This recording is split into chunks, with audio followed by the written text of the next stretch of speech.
right, y'all. Welcome back to the third episode of Jordan Sports Talk. This week we got a lot to say, man. We're gonna go ahead and start off with the college football playoff semifinals. I guess the first game we'll start with we'll start with Notre Dame and Penn State.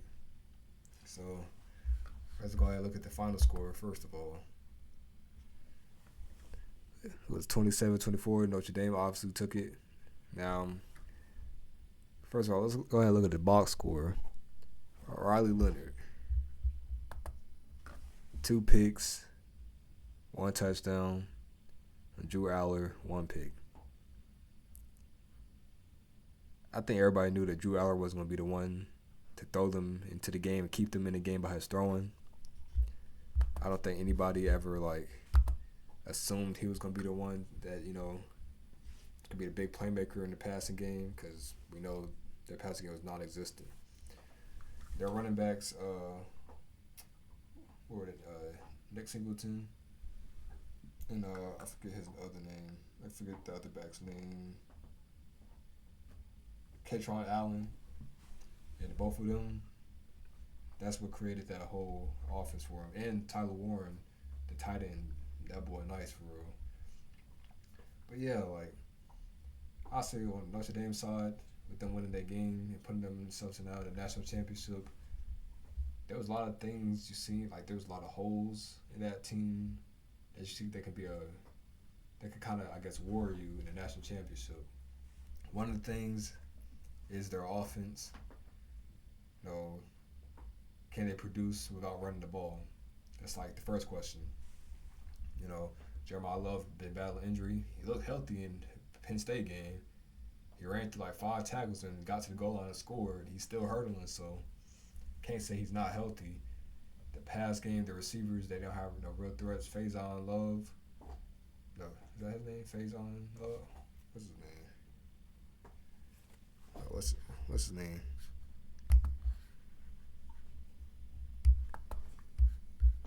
Faison. Jordan Faison. Yeah, I said Faison Love. I'm over here mixing names up. Yeah, Jordan Faison. I mean, he got the speed. We didn't really see him much in Penn State, but we seen him in previous games. So they have him. They have the receiver that basically broke down the Penn State DB at the line and scored that touchdown. So then they have a good tight end too. So I feel like their pass game is only played well when they can establish the run, which we're gonna have to see if they can get that done first going against Ohio State. Another hole that we've seen in the team lies with Riley Leonard. We know he's great with his feet. He can make plays, QB keeps, QB sneaks, QB designated runs. We know he can do that. He also has a problem with throwing picks, though. But we seen that pick he threw to, I think it was 33 for Penn State, who's an edge rusher who they had out playing in open space, I guess trying to play to the side of the field. He threw it right to him. It was I think a corner route, had the safety over top. 33 was underneath, so he's trying to fit in the window. He's just forced it. Better throw, he would have made the catch, but that ball was just forced and had no chance. So I think that's just this that throw that throw came on because of the pressure he was so used to facing that whole game. From the very beginning, they were in his face. He had to get the ball off quick. There was nothing deep that he could do. There was nothing all those long plays they couldn't handle. It was too quick. Everything had to be quick. And you notice when he came out and they had the backup quarterback, what's his name? Steve Angeli. I hope I said his name right. When he came in the game, there was a quick pass game, quick 5-yard hitch out, a quick seam route. They had all quick routes. They moved the ball down the field. They would get points on the board before half. So it's they seen the formula how to get through the Penn State's defense. And even when Riley Leonard came, they were able to get the run going, the quick passes. He still threw a pick, obviously, but that hole in their offense starts with the quarterback, as any offense problem would starts with the quarterback. So I feel like what we'll see in Ohio State games is, or one, they're gonna have to establish a run against the Ohio State defense, and if they want to get that passing off, that they will see to move the ball, if they want to be successful, they have to establish the run. I think we're gonna see a healthy Jeremiah Love. I think Ryland's gonna have a lot of runs himself. Ohio State's corners aren't the best. They're known for holding, so I think they'll probably take a lot of deep shots, especially with the speed they have on the outside. I don't think we're gonna see many throws in the middle, knowing Caleb Downs, as he likes to play the receivers. He won't even look at the quarterback; he'll just look at the receivers. So I don't think we're gonna see a lot of balls coming through the middle. It's gonna be a lot of run, play action pass, deep ball. What I think. Then for defensively for Notre Dame, I think after watching what Texas did to Jeremiah Smith and keeping him to one catch and 3 yards by bracketing him, I think Notre Dame's defensive coordinator is definitely going to see that and just try to follow it. Like, follow the recipe, do it the exact same way. And then know that they have the problem to worry about with Mecca Ibuka and I think, Carnell Tate. They don't have to worry about them. I think the smart plan would be, I think a lot of teams would do, I know Bill Belichick said he did it, is put your best corner or your number 2 receiver, so put him on Emeka Ibuka, who is also a number 1 anywhere else. Put him on Emeka Ibuka and put your number 2 corner on Jeremiah Smith and bracket him. So I think that's also what Texas basically did, because I forgot his name. His last name is Barron, but the corner number 7 for Texas, he was on Emeka Ibuka. They had the other corner on Jeremiah Smith. He was bracketed. Bracket Jeremiah Smith, your number 2. Try to contain Emeka Ibuka to stop the passing, because he has great hands. He's going to catch the ball. Great routes. Watch Carnell Tate. But I think what Notre Dame would do way better than Texas is make tackles. Henderson and Judkins, they were breaking tackles, running just straight through the Texas defenders. I think Notre Dame has a great defense, a great tackling defense, that they won't allow that big run problem. I think another thing that Texas did well occasionally was get pressure to Will Howard, which will force, him like holding the ball, thinking about it, then keeping it, forcing a sack, or trying to get it away last second, the ball coming out, he's now going down, trying to secure the ball. I think Notre Dame would do a great job of that, because they like to do a lot of stunts, simulated pressures and all that, simulated blitzes. So I think they'll definitely do a good job of, getting Will Howard under pressure, forcing him to throw the quick balls, which Ohio State did against Texas. Pressure came, screen pass. I think Notre Dame, they're going to either send the pressure or actually send it, but have one of their backers tailing the running back just to stop that quick screen. So I think defensively, Notre Dame is definitely going to match up with Ohio State.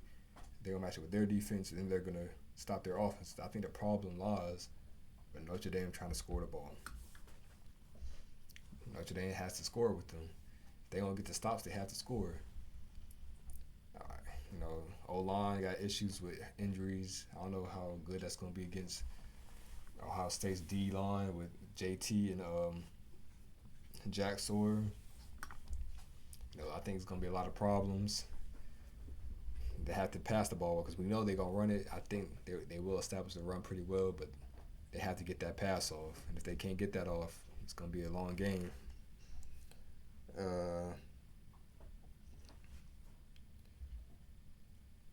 I basically just talked about the Notre Dame Ohio State matchup, but before I move on to some deciding factors I think will sway, let's talk about that damn Texas game. If you're you're in the red zone to tie the game up, I understand Ohio State is the best red zone defense in the country, the best. The first play you run, pass interference. Good, you moved the ball, that you did what you were supposed to do. Not only did you do what you were supposed to do, you moved the ball closer. I say, you see, you couldn't mess with him out there. Throw it again. Throw the slant again. Open touchdown. Or throw up the little fade ball. Give him a chance. Give him a one-on-one. And by doing that now, You score or have another down to live.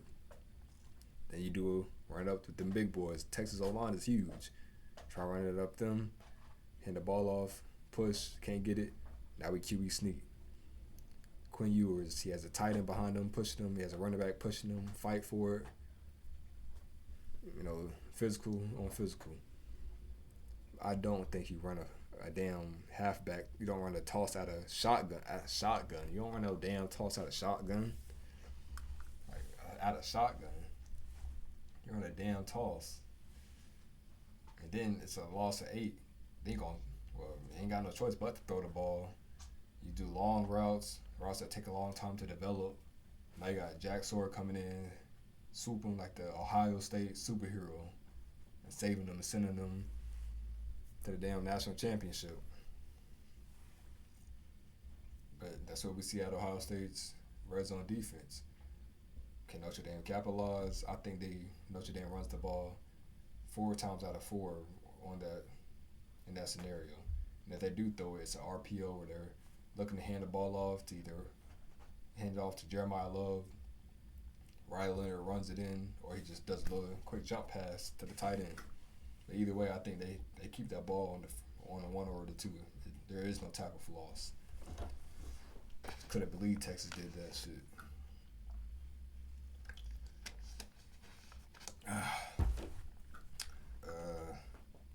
Next.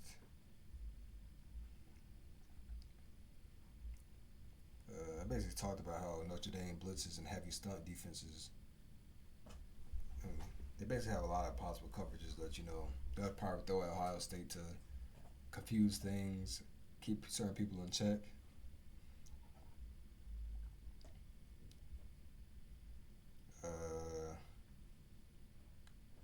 The side factors for that game, like I said, they can make it swing either way. Ohio State's defense is going to be, a big thing. Notre Dame has to find success in the run game. They have to establish it. Obviously, if they want to produce points, they have to get the run going. They have to pass off the run. The only way they get points, because if not, there'll be a defensive battle, which I hate to say it, they'll ultimately lose because Ohio State's explosive offense is going to find a way. They got more pieces. Notre Dame's team is hurt. There's certain people out. Jeremiah Love, he's playing great. He might fall. I'm not going to wish that on him, but, he's not the healthiest right now with his knee. And O-line has problems with injuries right now. All right, look at Ohio State. Well, Howard's completely healthy. Both running backs are healthy. All receivers are healthy. They have no problem, so they're going to end up finding a way where it's a trick play, where there's some deep, they just throw it. That's small. One chance they do get one-on-one with Jeremiah Smith, they're going to throw it. So I think Ohio State's issues, if they get clamped up, they're going to find a way to at least put 7-14 on the board, at least. Now, the problem is Notre Dame, they can do all that defensively and stop them, but they have to produce the points just as well. If they wanted to keep it a low-scoring game, they had to score. They had to put points on the board. So that's the big thing.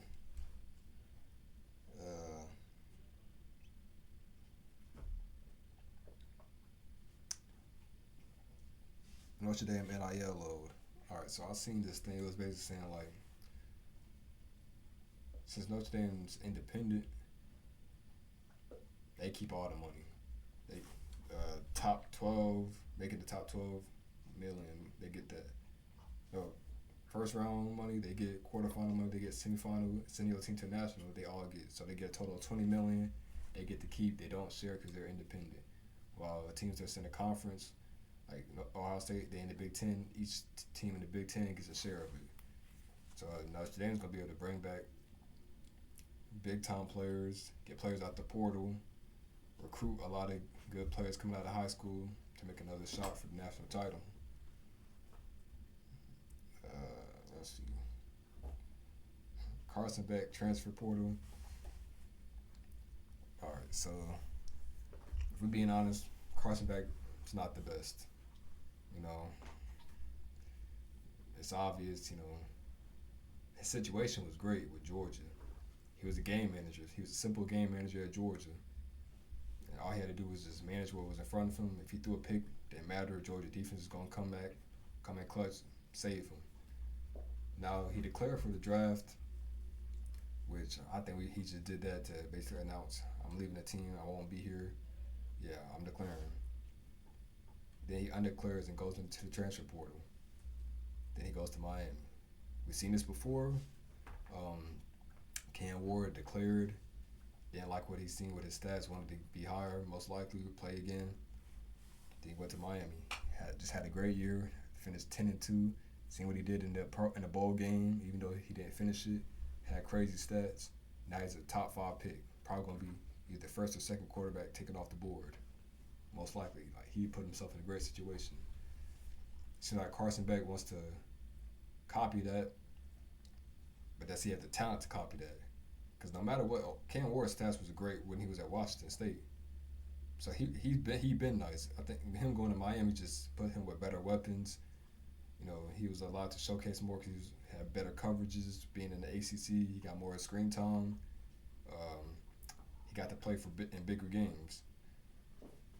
Carson Beck already had that. He was at Georgia. You know, he got the coverage, Chick-fil-A kickoff, SEC games, championship. Like he had that already. He had a great situation with offensive talent, great defense, great team in general. So he had that.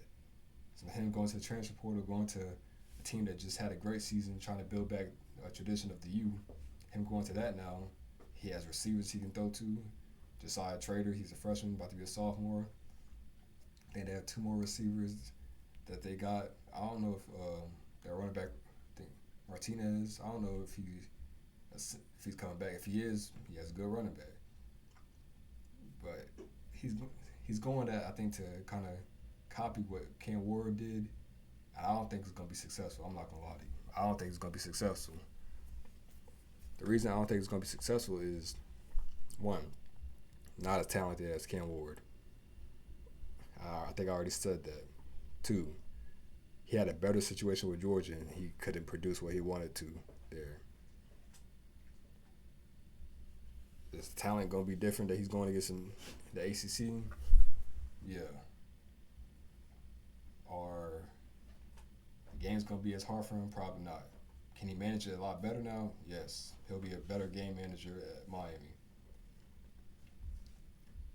Would he look like a superstar like how Cam Ward will? I personally don't think so.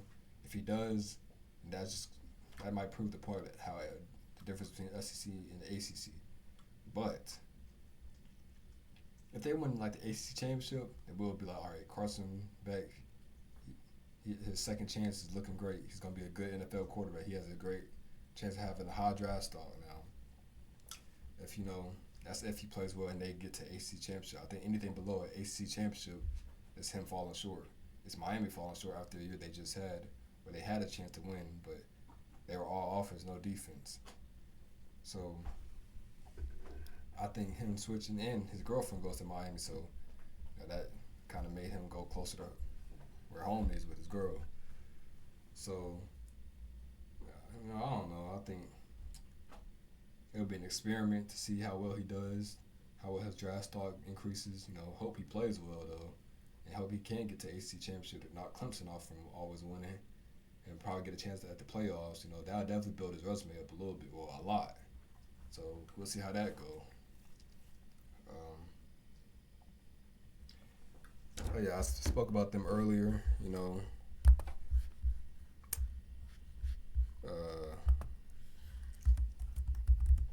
me go ahead and pull it up.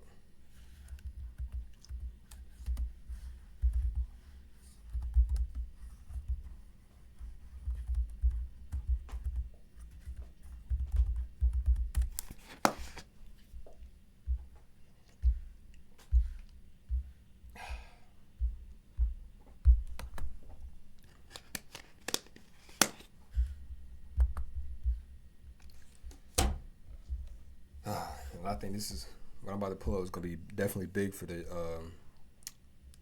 Big Ten, especially for me as an Oregon fan.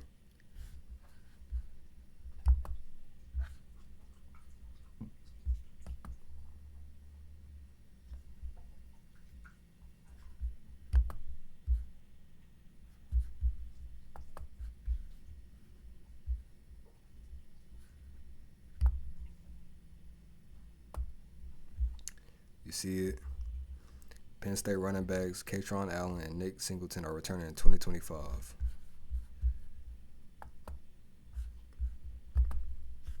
You know, as we've seen in the playoff game against Notre Dame, they're two playmakers. They're two game breakers. They're going to change the outcome of a game. I think they both had 100 yards rushing that game. I forgot. I got to look at the stats.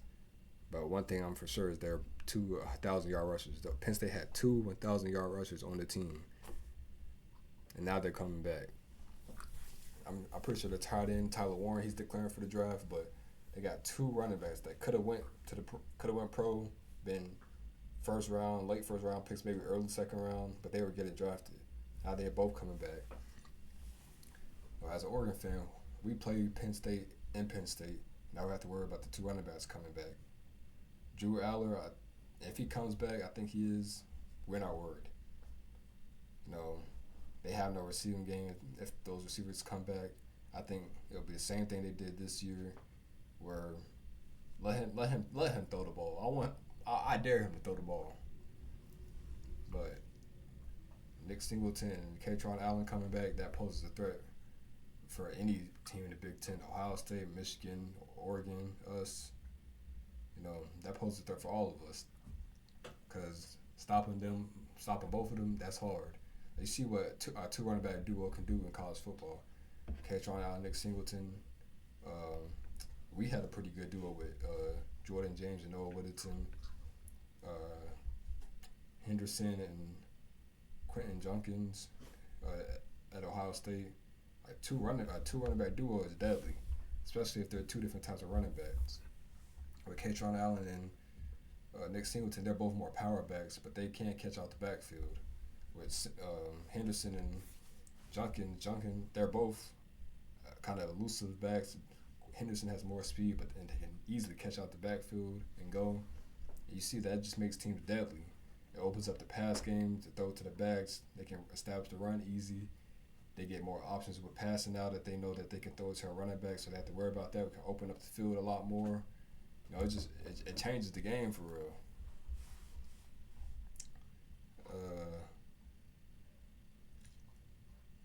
See, now we talk about the NFL real quick.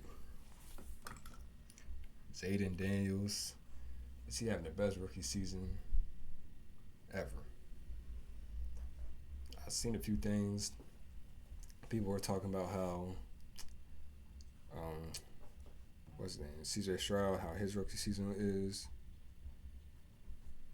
He had a great rookie season. I'm pretty sure the Texans, they lost that playoff game, but he took them to the playoffs when they haven't been in a while. They weren't a good team. That was a great season by him.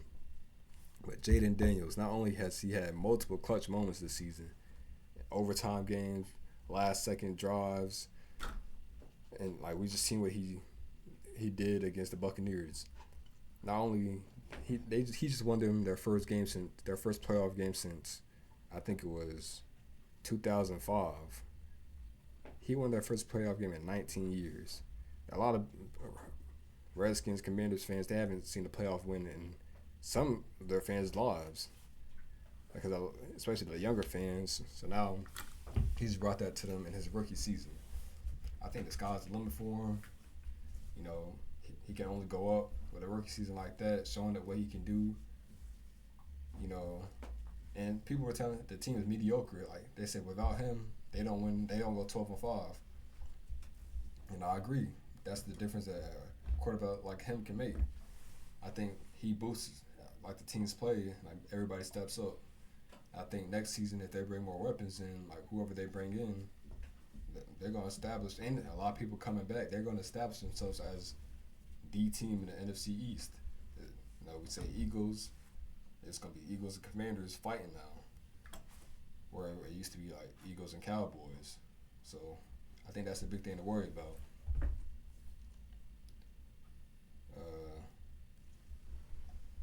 And I'm not going to talk about it today, but I'm announcing for the next couple of episodes, with the college season wrapping up, or college football season wrapping up. Of course, the next episode, I'll talk about the National Championship playoffs, and NFL playoffs are wrapping up. So I'm going to be talking about that till the Super Bowl, obviously. But we're going to shift it to basketball, We're talking about the college basketball playoff, well, college basketball regular season tournament right now with the ACC and the SEC. I'm a Chapel Hill fan. Then we'll talk about March Madness when that comes up. We'll talk about the NBA and all that. So, yeah, get ready to start hearing basketball. Thanks for listening.